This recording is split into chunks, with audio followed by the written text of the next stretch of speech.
Hello everyone, myself Ashish Sharma and I am from CSC department. Now take another example of functions. So let's start with our header file. कल जो हमने programme किया था function overloading का, वो without class के मैंने आपको कॉन्सेप्ट बताया था, वो सिंपल फॉर्मेट में था। अब मैं उसको विद क्लासेस के अंदर आपको करके दिखाऊंगा कि उसको हमें क्लास के अंदर किस तरह से करना है। सबसे पहले आपने जो अपनी हेडर फाइल थी दोनों यहाँ पर ले लिए। अब मैं यहाँ पर क्लास लेता हूँ। क्लास मैंने XYZ के नाम से ले ली।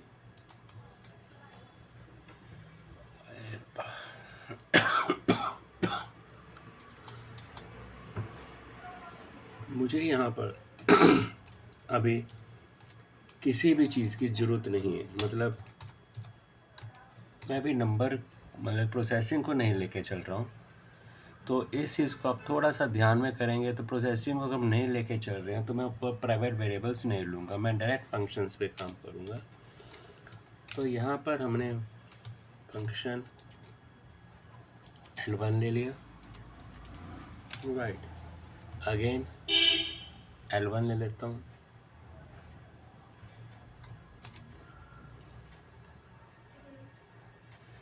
जिसके अंदर हमने इंटीजर a ले लिया, सिंगल पैर value, single argument function.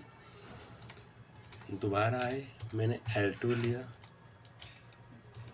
Integer a comma integer b ये ले लिया। हमने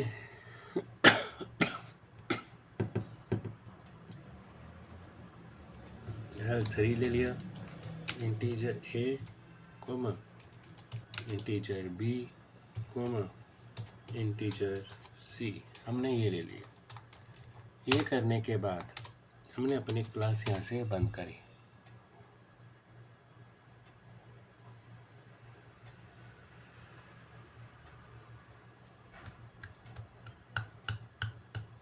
अब आपने यहाँ पर अपनी क्लास की शुरू करना है इंटीजर। हमने XYZ के अंदर एक L1 नाम का एक फंक्शन यूज़ कर लिया जिसके अंदर कोई भी आर्गुमेंट नहीं था। सो इसको करने के लिए आपने क्या किया, न्यू लाइन में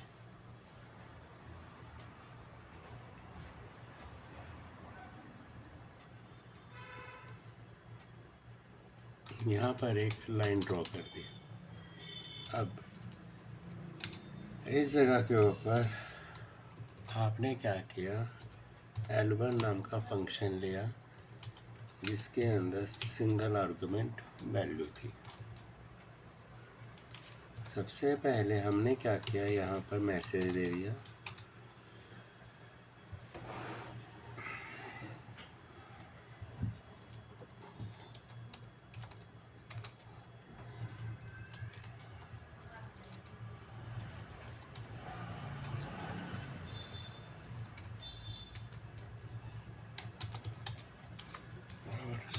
सी आउट न्यू लाइन में a is equal to a के सामने a की वैल्यू शो करी। इसके बाद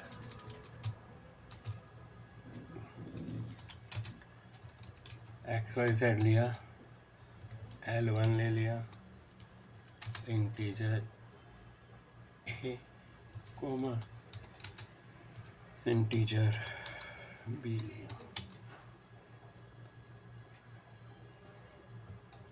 यहाँ पे लिया न्यू लाइन में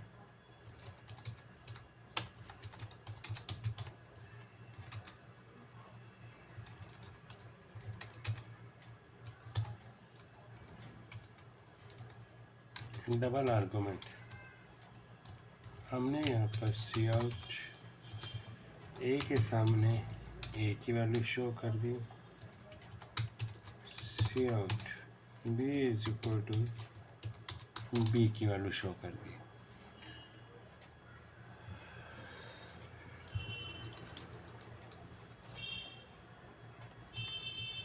यहाँ पर लिया वाइड, हमने उस चीज़ को XYZ के अंदर मैंने L1 लिया, जिसके अंदर मेरे पास 3 पैरामीटर्स थे, इंटीजर B और इंटीजर C। अब तीनों की वैल्यूज़ मुझे यहाँ पर साइड बाय साइड शो करनी है, तो मैं उसके लिए शो करूँगा यहाँ पर।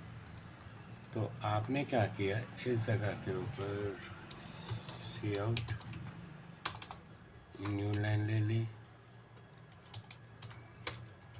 फंक्शन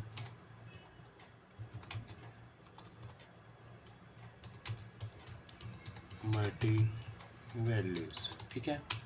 अब इसके लिए आपने यहाँ पर क्या किया, सबसे पहले ए के सामने ए की वैल्यू दे दी, b is equal to b की वैल्यू दी, यहाँ पर सी इज इक्वल टू, और आपने यहाँ पर सी की वैल्यू दी। अब मुझे यहाँ पर अपना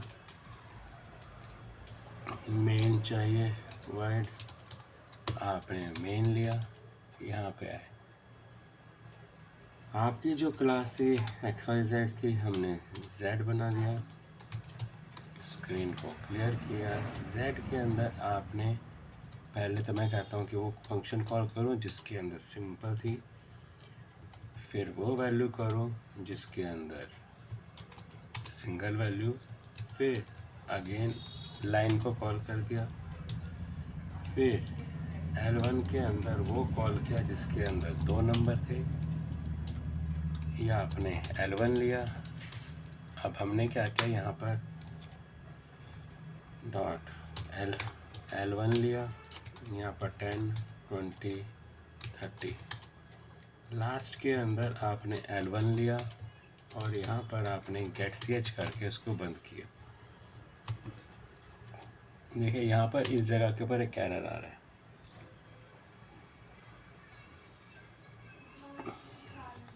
आप जब ऊपर गए हैं, सबसे पहले देखिए एरर है क्या। मैं आपको एक एरर में जानबूझ के एरर किए हैं। देखिए यहाँ पर क्या है, इलीगल यूज़, कारण बताइए मेरे को।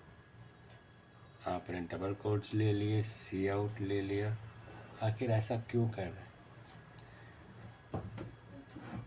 देखिए सबसे पहले यहाँ पर आप कंट्रोल F9, देखिए इस जगह के ऊपर इस लाइन का मतलब क्या है, कहाँ पे कह रहे हैं, मेरी इस जगह पे कह रहे, क्या आपने अपने प्रोग्राम के अंदर कोई मिस्टेक की है, बताइए। देखिए यहाँ पर जो कारण है इस क्लॉजेस के अंदर, देखिए आपने यहाँ पर वाइड XYZ क्लास थी, L1 कॉल कर लिया, वाइड XYZ, ठीक है। आपने यहाँ पे किया ABC है, नीचे आप आए, आखिर ऐसी क्या प्रॉब्लम हुई जिसकी वजह से भी यह चीज़ नहीं चल रही। हर जगह पे आपको सेम ही चीज़ लेके चल रहा है, वो हमेशा बैक स्लैश के अंदर आपको कह रहा है, आखिर ऐसा क्यों किया। इसकी वजह जो है क्या हो सकती है, बताएंगे आप? एनीबॉडी एल्स जो भी ऑनलाइन है, आप मेरे प्रोग्राम को सॉल्व कीजिए और आप मुझे बताइए इसके अंदर ऐसी क्या दिक्कत आई है जिसकी वजह से हमारे पास ये इलीगल एरर्स देने शुरू कर दिए हैं। या तो हमारे प्रोग्राम की कोई दिक्कत है, या फिर आपके एग्जीक्यूशन में है, या आपको मैं वर्क दे रहा हूँ, अगर आपको समझ में आता है तो आप बताइए, नहीं मैं बताता हूँ। देखिए हमने यहाँ पर फंक्शन यूज़ कर रहे हैं, यहाँ पर 2 क्यों आया और 3 क्यों आया, ये देखिए आपके एरर मैंने सॉल्व कर दिए। जब तक आप ध्यान से नहीं देखेंगे आपके प्रॉब्लम सॉल्व नहीं होगी। देखिए छोटी सी मैंने मिस्टेक की जानबूझकर, और आप उसको पकड़ नहीं पाए। अगर आप ध्यान से देखेंगे तो इस चीज़ को आप थॉरली रीड करना भी सीख जाएंगे। क्योंकि मैं आपको एक चीज़ बता दूं, जब तक आप इन फंक्शंस के ऊपर कंसंट्रेट नहीं करेंगे, हल्की सी मिस्टेक आपके प्रोग्राम को उठा के साइड पे कर देगी। सो आई रिपीट, कोई प्रॉब्लम हो किसी भी तरह की, अभी आप एक क्वेश्चन और लेके चलूँगा, उसके अंदर मैं आपको दिखाऊंगा क्या क्या एरर्स आ सकते हैं और किस तरह की वर्किंग आपको करनी है. So that's all for today and thank you for watching my video.